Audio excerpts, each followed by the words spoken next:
皆さんこんにちは。ブラジルへ嫁いできた30代の日本人専業主婦です。相変わらず巣ごもり生活が続いています。でも最近気づいたことが、自分の幸せの沸点が低くなってきたなっていうことです。日本にいた時はいろんなエンターテインメントがあって幸せのハードルが高かった気がしますが、ブラジルに移住してから1年、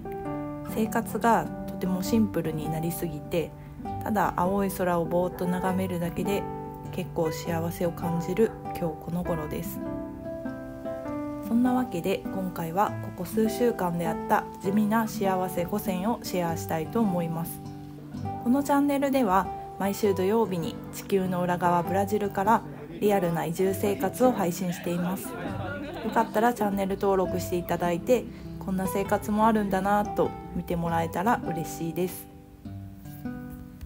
ブラジルライフということで、まず一つ目に幸せを感じた瞬間は、ようやく素敵なパン屋さんを見つけたことです。ブラジルにもパン屋さんってたくさんあるんですけど、日本とは売られてるパンの種類もお店の雰囲気も全然違って、全体的にパサッとしたパンが多くて、並べ方とかもなんか大量に作られてディスプレイにドカンと置かれてるような状態で、あんまり見た目的にも魅力を今まで感じてなかったんですけど、そんな中最近出会ったのがこのパン屋さんです。もともとお店は知ってたんですけど、最近店舗を移転して店内がすごく広くなって、パンだけでなくハムやチーズなどの生鮮食品も充実してます。というか、ブラジルのパン屋さんはパンだけじゃなくていろんな日用の食品とかも一緒に売られていることが多くて、日本でいうコンビニ的な役割を果たしているのかなと思います。このパン屋さんは可愛い雑貨なども置いてあったり、カフェスペースもできて、とてもワクワクする空間に変化してました。ブラジルのパン屋さんは基本ケーキ屋さんも兼任している感じで、こちらのケーキは見た目もゴージャスでいろいろ試してみたいなと思いました。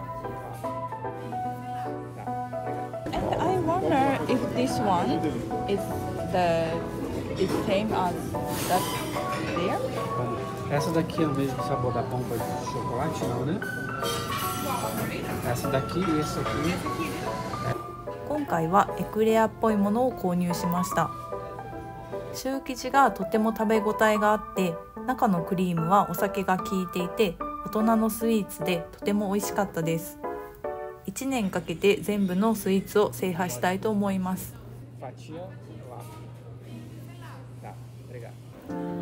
店内に併設されているこのカフェの雰囲気がとっても良くて、ポイントが高かったのがドリンクメニューが充実してたことで、なんとアイスカフェラテがありました。ブラジルではスターバックス以外でアイスカフェラテを見つけることはかなりレアで、これだけでもだいぶポイントが高かったです。ここのフランスパンのサンドイッチがすごくおすすめで、私が好きなミナスチーズっていうブラジルのチーズを挟んだサンドイッチがすごく美味しくて至福のひとときでした。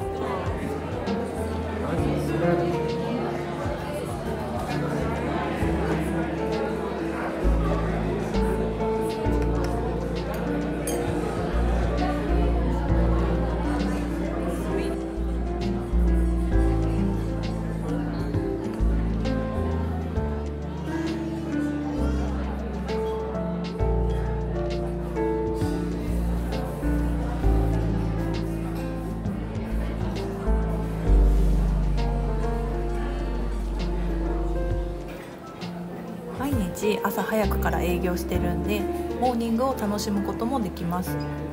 別の日にまだ眠たい旦那さんを起こしてモーニングをしに行きました。 Google や ChatGPT でこうやってお気に入りのお店を開拓していくのが最近のささやかな楽しみです。しかもびっくりだったのは、店員さんがまさかの日本語が話せたことで、すごくフレンドリーで気持ちのいい接客にさらにポイントアップでした。What's your YouTube channel about? About it's something like a video blog. So yeah, I'm just sharing my life in Brazil. Nice. It's like a vlog day life. Where are you from? I'm from Japan. はじめまして。はじめまして。俺の名前は province. Oh, how do you study? Wow. 僕の日本はいいではない。No, your pronunciation is perfect. ありがとう。Yeah, it's really もっとアニメ好きです。anime. I see. They are really excited by anime. Yeah. Só vou confirmar os seus itens. Foi. Peraí. 普段旦那さん以外とあんまり喋る機会がないので会話に飢えているのか、ああいうレジでのちょっとした会話がすごく楽しく感じます。ブラジルライフ。2つ目は近所に盆栽コミュニティを発見したことです。いつもスーパーでお花を買って家に飾ってるんですけど、おしゃれな植木鉢が欲しくて近所のお花屋さんを調べてたら近くに盆栽のお店を発見して、名前が日本の名前だったので気になってふらっと寄ってみました。そしたらお店のご主人がとっても親切な人で盆栽の説明をたくさんしてくれてお庭を案内してくれました。もともと私の旦那さんは盆栽が好きなので豊富な品揃えにテンションが上がってました。ここでは盆栽を買うだけでなく盆栽教室もやってるそうで、ちょうど私たちが行った時も何人かで集まってました。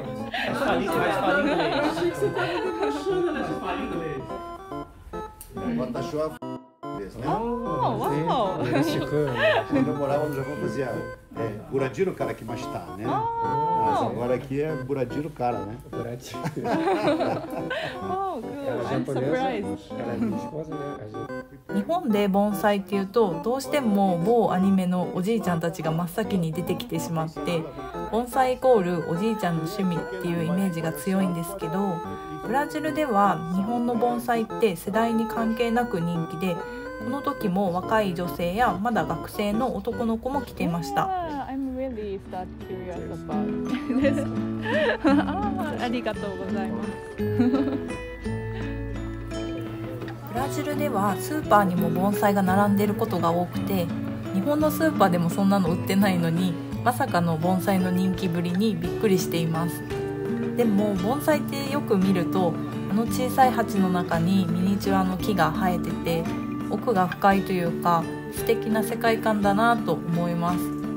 日本の木だけじゃなくて南米の植物の盆栽とかもここにはあったりして、私もヤシの木の盆栽とか作ってみたいなーなんてちょっと盆栽の勉強してみようかなと本気で考えています。皆さん盆栽を学んでるだけに日本の文化に興味がある方たちでとてもフレンドリーに接してくださって嬉しかったです。ダイソーの次にもう一つ日本に戻ってきたような場所を見つけることができてなんかほっとしました。ブラジルライフ。3つ目はどこでも気軽に美味しいステーキが食べられるっていうことです。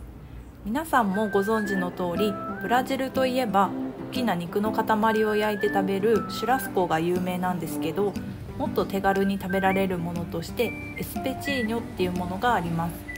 これは牛肉とかチーズとか鶏肉とかを一口サイズに切って串に刺したもので、日本でいう焼き鳥のような感覚です。これはスーパーの前で屋台で売られてたりとかストリートフードのような感じで至る所で食べることができます。わざわざレストランに行かなくてもちょっとステーキが食べたいなって思ったら気軽に立ち寄れるのでとてもおすすめです。この間近所のエスペチーニョのお店に行ったんですけど、隣にパブが併設されてておじさんたちの生演奏を聴きながら週末のガヤガヤした雰囲気の中お肉を頬張る素敵な時間を過ごせました。Like go out for weekend life, weekend life. So once in a 2 weeks. Every 2 weeks. But 旦那さんはあんまりパブとか好きじゃないんですけど、私はこのカジュアルな雰囲気が結構好きです。以前オーストラリアにワーキングホリデーで1年ぐらい滞在してたことがあって、よく仕事終わりに職場の人とこういう雰囲気のお店に行ったりしてたので、なんかとても懐かしくなりました。ブラジルライフ。4つ目はずっと前から気になっていたコーヒーショップへ行けたことです。たまたまこの間の日曜日に教会に行く道中でずっと行きたかったコーヒーチェーン店を見つけました。このコーヒー屋さんはクリチバだけじゃなくてブラジル全国至る所にあるコーヒー屋さんで、お店の名前が日本語のカタカナでザ・コーヒーっていう名前で、前からすごく気になってて、今回たまたま通りかかった店舗に立ち寄ることができました。名前はカタカナですが、別に日本人が経営しているわけではないみたいです。でも店のこの小さな佇まいとかディスプレイの感じとかからすごく日本っぽさを感じて、お店の店員さんまでもすごく控えめな感じで、より日本らしさが強調されてました。注文の仕方も iPad で注文するスタイルで、日本ではもう当たり前のようになってますが、ブラジルの飲食店で iPad で注文するのは今回が初めてでした。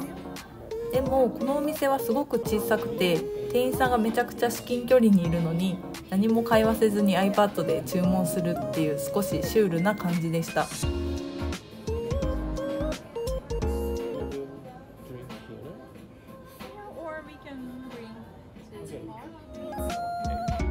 メニューは豊富で、なんとここでもアイスカフェラテが置いてありました。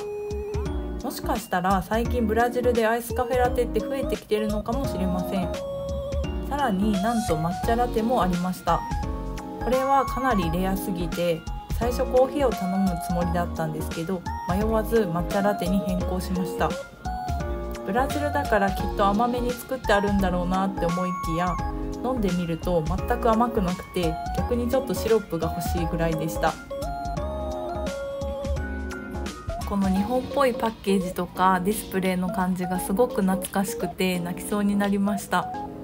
しかも目の前に日本庭園があって、抹茶ラテを片手に日本の景色を見ながらのんびりするこの時間がとってもホッとできるひとときでした。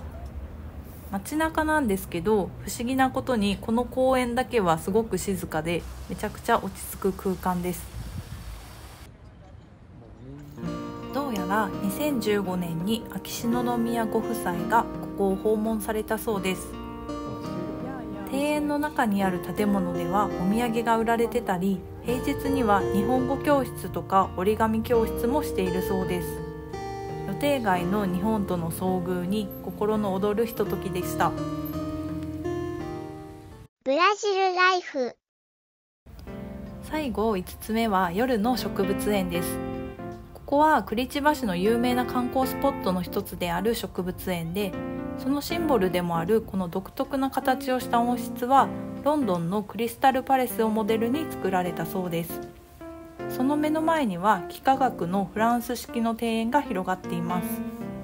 以前にも何回か来たことがあるんですけど、夜に来るのは今回が初めてで、昼間とはまた違ったワクワク感がありました。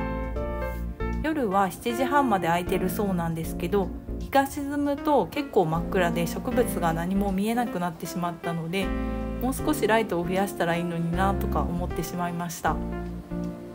なんかブラジルの街を歩いてると、ここもうちょっとこうしたら人が集まるのになとか、そういうアイディアが次々と出てきます。この前ブラジル人の夫が面白いことを話してて、もしもブラジル人と日本人が国を入れ替えて住んでみたら、このブラジルの国はめちゃくちゃ住みやすくなって見違えるだろうけど、もしブラジル人が日本に住んだら日本は間違いなく海に沈むだろうねと冗談交じりで言っていました。ブラジルは本当に土地が広くて、何よりも自然がすごく綺麗で、植物園に行かなくてももはや街全体が植物園みたいな感じで、道を歩いててもすごい綺麗な木とか花とかいっぱいあるし、農産物とか天然資源も日本より全然豊富だと思うし、ちゃんと開発して整備したら本当にすごい国になるんだろうなって、一庶民が偉そうにすいませんって感じなんですけど、いつも想像してしまいます。